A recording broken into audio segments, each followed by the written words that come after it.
अतीक अहमद की हत्या और बेटे असद के एनकाउंटर की चर्चा खूब हो रही है, लेकिन इस पूरी गंभीर परिस्थिति में आखिर अतीक के दो नाबालिग बेटों की क्या स्थिति है, ये जानना भी बेहद जरूरी है।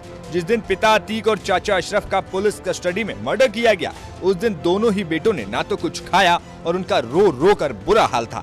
इतना ही नहीं, दोनों ही बच्चों की कस्टडी लेने के लिए अतीक की बहन ने भी मांग की है। मांग है कि दोनों बच्चों की पढ़ाई बाधित हो रही है, इसलिए इनकी कस्टडी परिवार को दे दी जाए।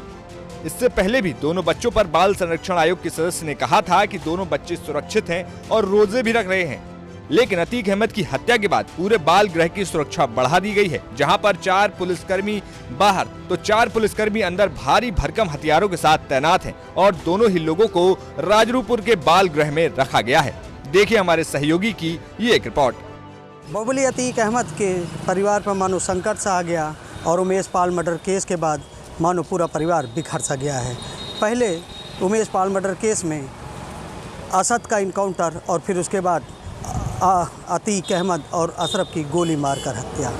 अब हम इस वक्त खड़े हैं प्रयागराज के राजरूपपुर बाल सुधार गृह में। अगर आप देखेंगे तो यहाँ पर बाहुबली अतीक अहमद के दोनों नाबालिग बेटे जब से उमेश पाल मर्डर केस हुआ तब से रखे गए हैं और उनको इस बाल सुधार गृह में जब खबरें मिली कि उनके चाचा और अब्बू की गोली मारकर हत्या कर दी, तब से वो लोग बहुत उदास थे और ऐसा कहा जा रहा है कि वो लोग ने खाना छोड़ दिया था और काफ़ी रो रहे थे।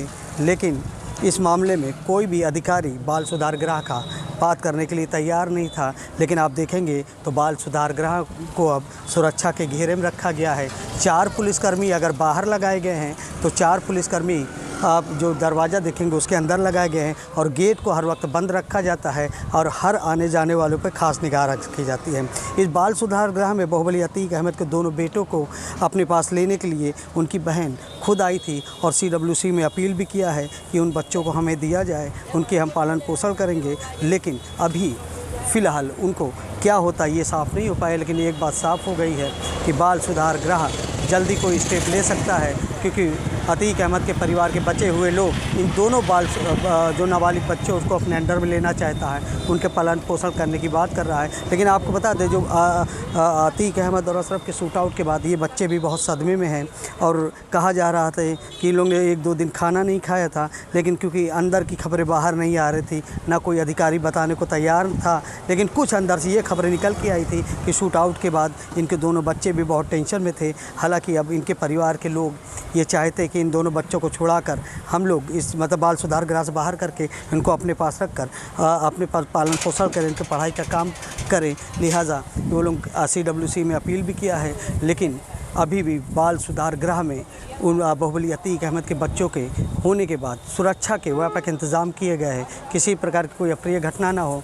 लिहाजा पल पल की खबर और पल पल की नज़र बाल सुधार गृह में रखी जा रही है। अब जल्द ही CWC के जरिए बाहुबली अतीक अहमद के परिवार के लोग इन दोनों के बच्चों को अपने कस्टडी में ले सकते हैं।